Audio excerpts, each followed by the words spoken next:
I've been very kindly sent an amazing amount of Wintergreen Life Savers because I love them, and that is not them.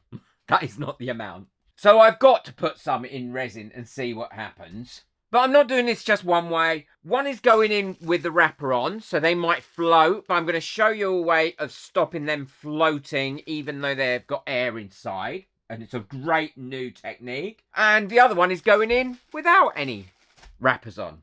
So it's going to be wrapped versus unwrapped. The challenge. Woohoo! Which one survives? So this is the massive box of Wintergreen Life Savers I've been sent. I've eaten so many of these already. Thank you to my fairy godmother who sent them to me. She knows who she is.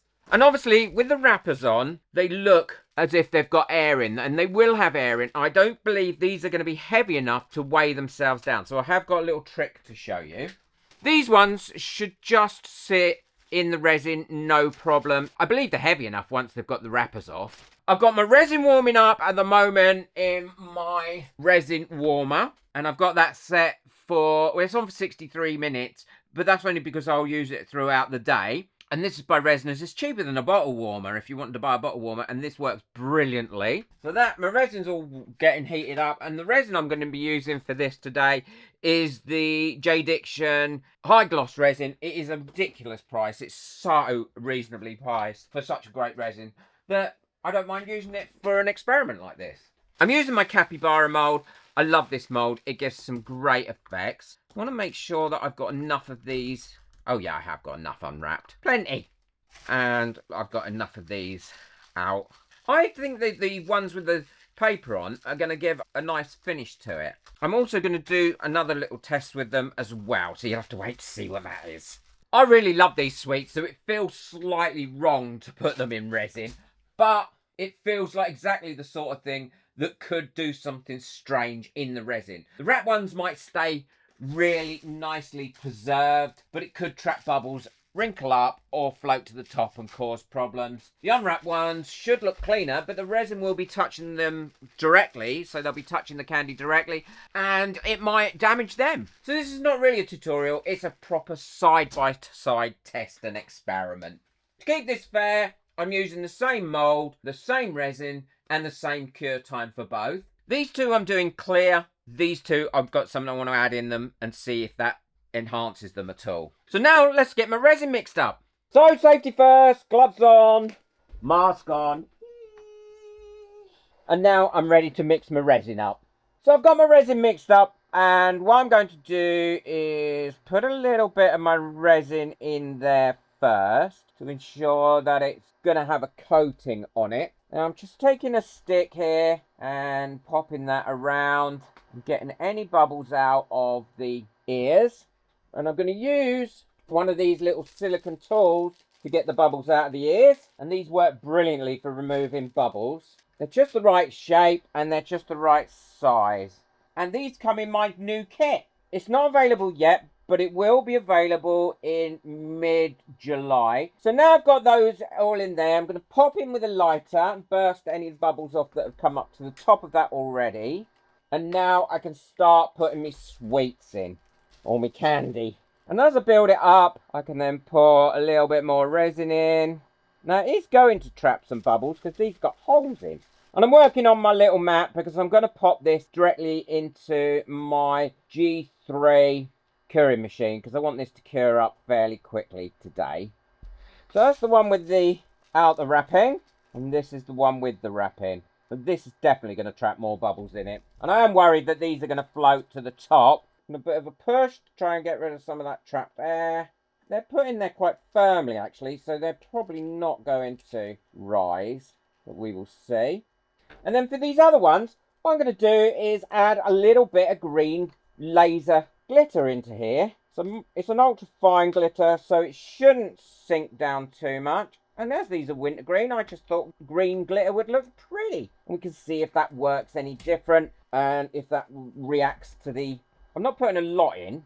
Now I need to keep an eye on these wrapper edges because they are going to stick out. I may need to cut those down a little bit in a second. But I've got something that I want to do anyway on those ones. So I'm going to quickly just turn that round. Makes it so much easier working on here. And now I'm going to get any bubbles out of my ears. You can go around the edges of coasters and all sorts of things with these. Because they're silicone tipped, you're not going to damage your actual mould. Get some of the candy in there. Push that down. I think the one without the wrap looks a lot cleaner going in. But I'm not sure which one's going to look the best afterwards. Right, so let's get some of these in here now with the wrapper on. And I'm going to give these a bit of a push. Try and release any trap bubbles that are there. And to squeeze these down. These ones might trap bubbles on the edges or all sorts. Who knows what they're going to do? I have no idea. Now, my little trick I've got for these is, I don't know if you saw the video where I made these. They're little inserts, but I'm going to use the flat side of that. And what I'm going to do is just pop that over those while they cure. And that should hopefully keep those wrappers lovely and flat. And also the bases lovely and flat. It will trap bubbles into it, but then hopefully it's into the bottom. These bits, we don't need to worry about that because there's no wrappers on them. Quickly go over them with a long neck lighter. Slightly over poured this one. I'm going to take that out so it don't run into this one. Now I'm going to put my curing box lid on and cure them up for probably about an hour and a half or 2 hours. I'm not going to do them at the full heat, this one. I'm going to do these at about 58, which is 136 degrees Fahrenheit. And then we can come back to them. So we've got the same set resin, same mould, same conditions. Now we'll find out whether the wrapper was a clever idea or a complete mistake. Well, this is the bit that I've been waiting for. Now, as we can see, we did get some bubbles come up during the curing of this. And I suspected that, but I think the wrapped one, which is under here, is going to probably have a lot more bubbles. So let's demould them and we can have a look at them properly. And this is what I use to keep those all lovely and flat. And they are lovely and flat, and there's no sharp bits either. You do get a bit of overpour with that method because you're pushing it down, but it doesn't matter because you can either pull that off or you can cut that off. But it still works well to keep your bottoms nice and flat. So these are the ones where they're wrapped. And there's one with a bit of glitter in, and then there's one without. So I'm going to just pop around this and pull off the overpour. Who was convinced then I was going to cut my finger off? Oddly enough, the one with the wrappers in looks like it's got the least amount of bubbles in, although I'm not 100% sure. So this is the one with the unwrapped. I think they come out really cute. I love this capybara mould. I'll link it in the description, don't worry. I'm actually prefer it without the glitter in, I think. There's the glitter. There's the non-glitter.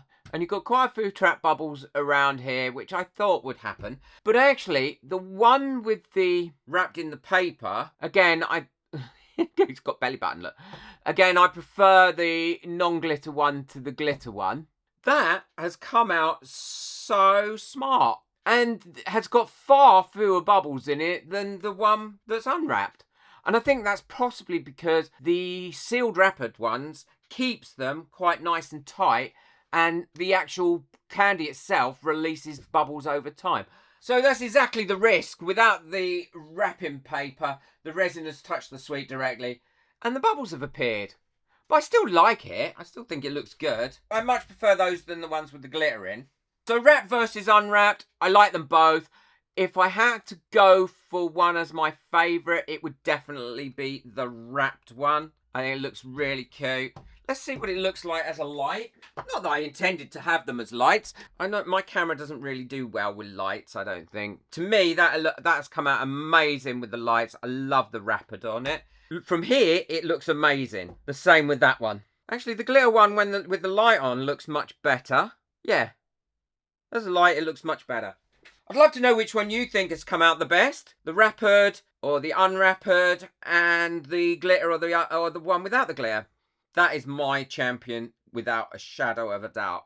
I am absolutely in love with that. So for this test, I think the wrapped is the more interesting result. I'll put another resin experiment on the screen now and check that out because I think you'll really like that one. It'll be very, very useful, and it gave such an interesting result. Boot that like button, hit that subscribe button, but most of all, enjoy your resin.